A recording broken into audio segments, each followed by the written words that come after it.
Ladies and gentlemen, boys and girls, welcome to another special episode of the Dawg House. And we got our return OG guest here, Derrick Dawg, and Derrick Dawg's in the Dawg House. How are we doing today? Good. How are you? Doing pretty well. Thanks for joining us. So jump right into it. Get your thoughts on the spring game. It was, I believe it was Red Team 31-26. Yeah. Carson Beck looked pretty, I'll say, smooth and cool customer, ran the offense really well. So just wanted to get your thoughts on that. And George, Yeah. I mean, Carson Beck definitely he showed, kind of the glimmers of, why he was the number 2 last year. And, you definitely could see the poise. It's hard to fully take anything, when it comes to the full scheme of things in the spring game, because they're not showing everything that, we can do. But the Beck definitely looked the part, and some of those throws were very nice. And Brock, he definitely showed he has a little bit of work to do. Now it's, does he stick around and whatnot to kind of work on that? That's things to see. But I definitely, it definitely makes me feel better with the way Beck looked in that game, in the spring game, for sure. Yeah, completely agree. I believe he was 13 of 18 for, I think, a little over 200 yards, 1 touchdown, didn't have any turnovers. I will say BVG, Brock Vandergrift did roll out and had a pretty good run. Gunnar Stockton kind of had his flashes, but I will say Beck was overall the most consistent. So my other question is, do you think all 3 guys will stay? I know we're currently in the transfer portal period. What's your thoughts on that? Do we keep all 3 heading into the fall? I from just the comments that Brock made after the game and stuff he's gonna see and all that. I think if anybody leaves, I think it's him. I don't think Gunnar Stockton's gonna leave. And it will be interesting to see, does Bobo and Kirby come up with some schemes to use some of Gunnar Stockton's mobility, in certain situations and certain plays this season. But I definitely think if any one of them is going to leave, I think it's definitely going to be Brock. Yeah, I agree with that. And speaking of Bobo, I know you and I are probably a little skeptical of the hire, but it kind of is what it is. But I thought it was pretty similar, a lot of the pass plays and everything, to Monken. He spread it out, went to the tight end a lot. I was overall happy. Like you just said, hey, I didn't know Mike Bobo was calling the plays. I came in blind. I was pretty happy. So what was your thoughts on that? Maybe he's evolved, we're hoping. I mean, he's got a lot more talent around him. What were your thoughts on play calling? Yeah, I mean, well, it's hard to tell, right? The spring game, when the one thing is whenever spring game comes, we're definitely hiding a lot. So I'm gonna just, once the season gets going and kind of, it's when it comes down, and when it matters is gonna be in those big games. And our big games are more in the middle to the end of the season, right? So that's going to be the true test. But the good news is having a light schedule is it gives to where you can open up, try things that you may have not have normally tried. So maybe we can see some stuff and see what Bobo has in the old playbook. Agreed. I was very impressed with it. I knew it was going to be really pass heavy, and I knew it was going to be a lot of dinks and dunks to the running backs, just because they are so banged up at running back. That was another question I had is, I mean, surprise late minute scratch, Branson Robinson. You had Roderick Robinson, who's a freshman, and it seemed like a bunch of walk-ons. Dejon Edwards is a guy who actually played more than I thought. I thought he was going to be. He was banged up. So what were your thoughts on the running back? And I know they didn't run a lot, but looks like they did give a lot of carries to Roderick Robinson, 11 carries, 42 yards. Yeah, I mean, I think it's good to kind of give some of the younger guys some more touches and stuff. And especially, we need to make sure the running backs are, especially Edwards and Robertson, are going to be, ready for the season and everything. So, I think it's good to be able to show that we still have that depth there, because when it comes to running backs, the more depth you have, of course, the the better it goes throughout the season of trying to stay healthy. That's the one good thing of what I hope for is, with a little bit of an easier stretch there, it'll help us be able to bring some younger guys in, get playing time, and be able to keep guys healthier going into that stretch in the middle and into the season. Yeah, completely agree. I think one of the surprises, though, I didn't even know the kid was the Micah Muse guy. We Yeah. need to get him in there, man. He's doing special teams, punt returns, kick returns. What is he at? 4 receptions. I mean, he's your leading receiver here, 4 receptions, 91 yards and a touchdown. So I don't know if he's maybe a guy that just hadn't played or a walk-on, but I think you need to try to get him in there. He earned some playing time. I don't know if it was just one of those spring game phenoms. Right. And Lawson Lucky, I heard a lot about him. He looked the part. Looks like 3 receptions, 48 yards. He'll be a good depth for Brock Bowers, and Brock Bowers just kind of did his thing. He's special. He's just. He's one of a kind, man. Even in the spring game, he was like just barrel rolling through folks. I love it. Oh yeah, it's great. Looks like the Dominique Levitt guy, a couple of catches. He was out there a lot. I guess the scratcher, Ra Thomas, I was looking for him. Did you read anything while he was maybe a last minute scratch? I don't think it was an injury or. I haven't read anything, but I'm wondering if, because of the, just with everything and, maybe just giving him some more time to get acclimated to the playbook and everything is I'm wondering. Right. But I haven't read any specific on why he was a scratch. Right. Yeah, I thought the tight ends looked good. It seems like it'd be pretty deep at wide receiver. How about on the defensive side of the ball? I know they struggled a little bit in the first half, and I know they kind of marched up and down the field. But I think Kirby might have went in there and had some choice words for him. You could tell it was definitely different the second half. Any guys stand out on defense? Yeah, I mean, again, I think you can't look too in depth on it. I think we had some younger guys that got to get some playing time in and show out a little bit too.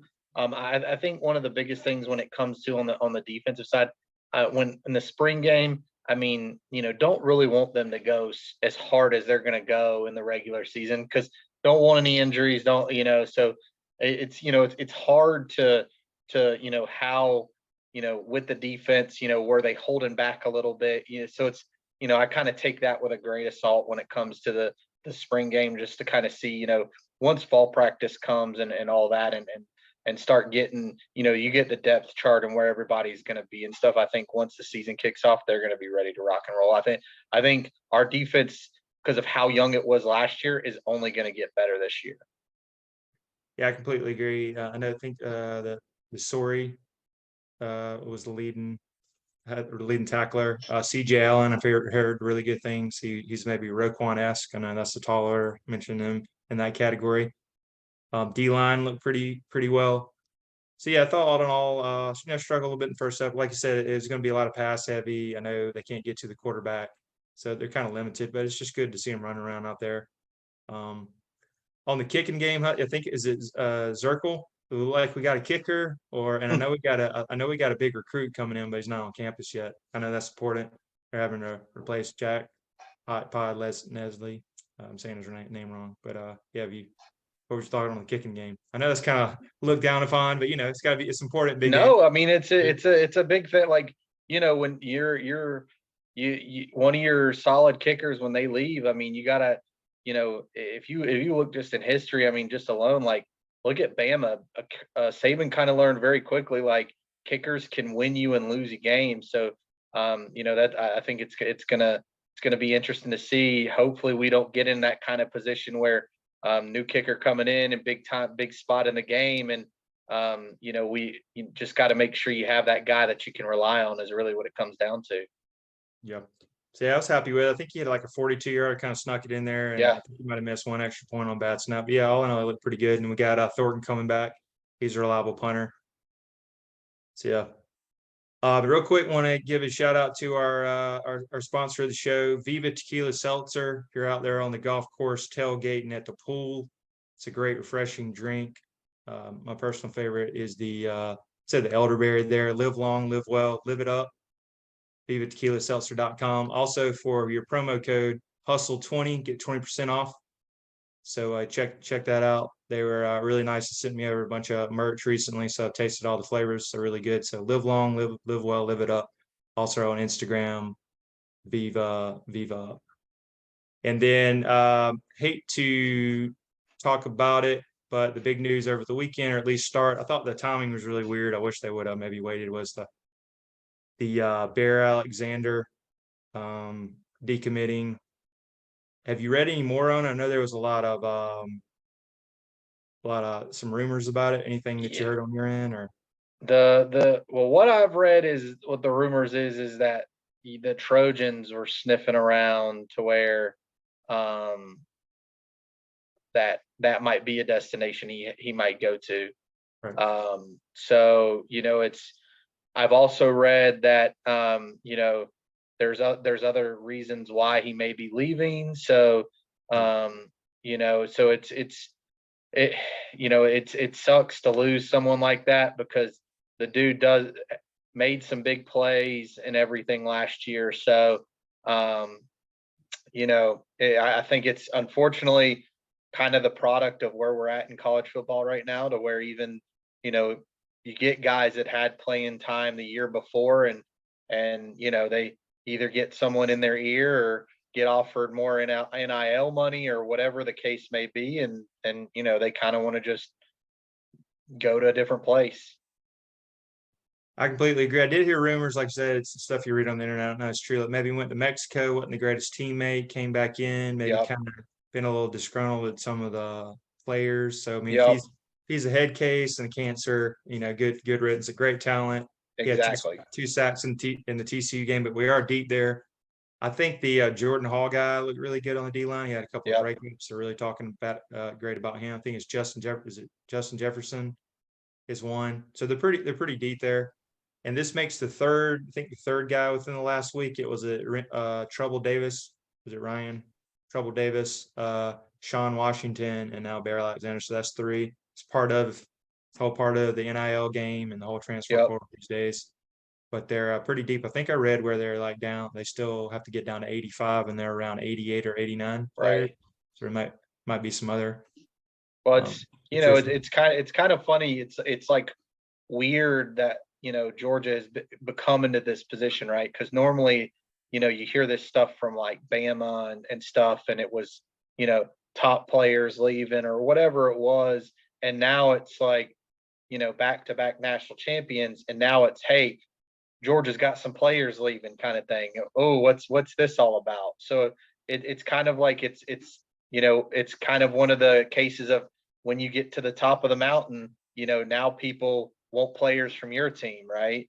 Right. So it's kind of it sucks, but it's kind of like we've made it to that point to where people want players from our team, instead of before it was, hey, can we grab someone from Bama or another top school kind of thing. So it's part of the product of the game now, but at the same time, it kind of just shows that we are there at the top of the mountain, and everybody's wanting to be Georgia right now.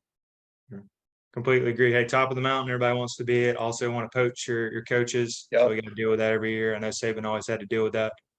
Yeah, one last thing I want to mention. I know we got the draft coming up. I think it's 27th through 29th.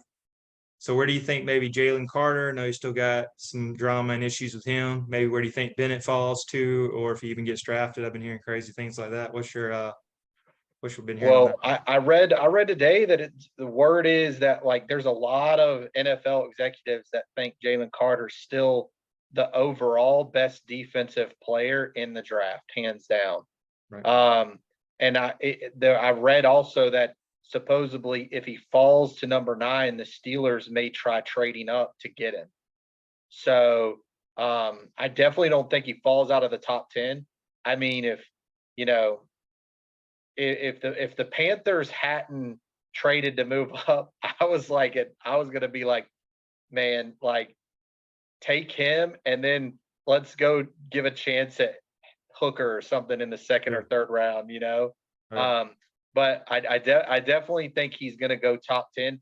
I've seen reports so he could go all the way up. I think it's Seattle has like the 5th or 6th pick. So it'll be interesting to see if he falls out of the top 5, and if he makes it to number 9 before someone grabs him, I think he's definitely going to be a beast in the NFL. I think Bennett gets taken probably around in the 3rd or 4th round, maybe just like 5th round. But I was one of the naysayers on Bennett, but he has proved me wrong every time. So I am not going to say I will eat my crow and say whatever team gets him, he's going to prove whoever is on that team wrong. If they tell him he can't do it, he's going to go up there and show them that he can. So I'm hoping that the Ravens somehow draft him and he gets reunited with Monken. And then if the Ravens let Lamar Jackson go and then they just throw him in there, and then magically we're in a Tom Brady situation to where it just clicks.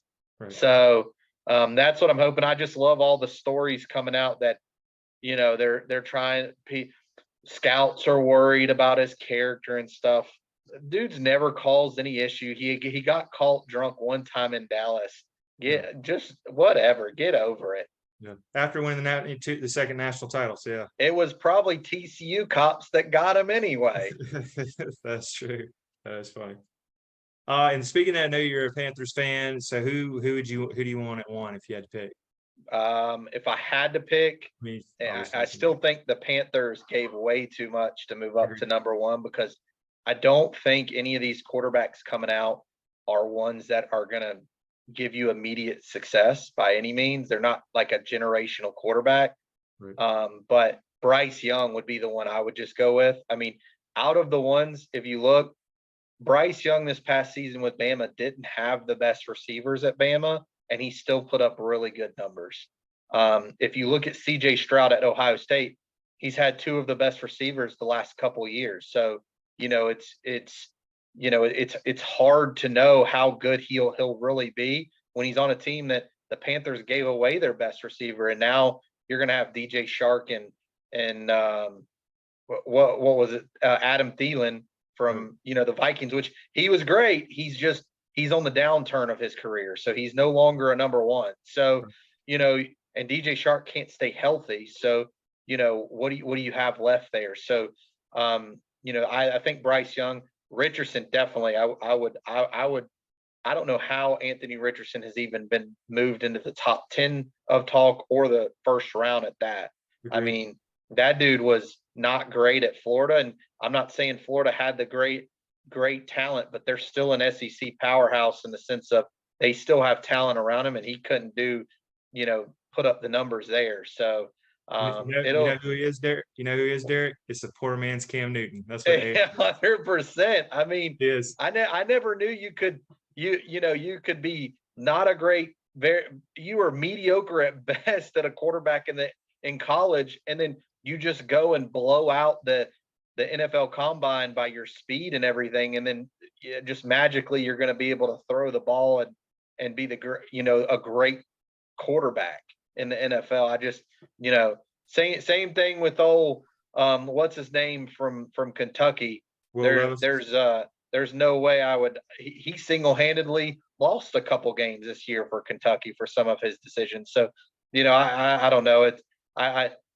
I would find it hard to draft either one of those two, but I'm hoping and praying we go with Bryce Young, and that's what it's looking like. What about you? Well, I do like Bryce Young. I just know he has been a little injury prone. And then I guess just CJ Stroud, just the pro style. He was 6'3", 6'4", prototypical. That's why I would go that way. I know they got the whole Ohio State stigma. Bryce Young is great. So either one of them. I guess if I had picked just because of his size, I would go with. Yeah. No, I understand that. Yeah. So, but either way, I'll pull for them. I like Panthers when it's good for the city when they do pretty well. So we'll see. Should be interesting. All right. Well, I appreciate you coming on. We'll have some other videos coming up. Make sure to, if you stay till the end, like, subscribe, and share the video. And we'll see you on the next episode. Sweet. Sounds good. Thanks for having me again. See you. Thanks. All right, peace.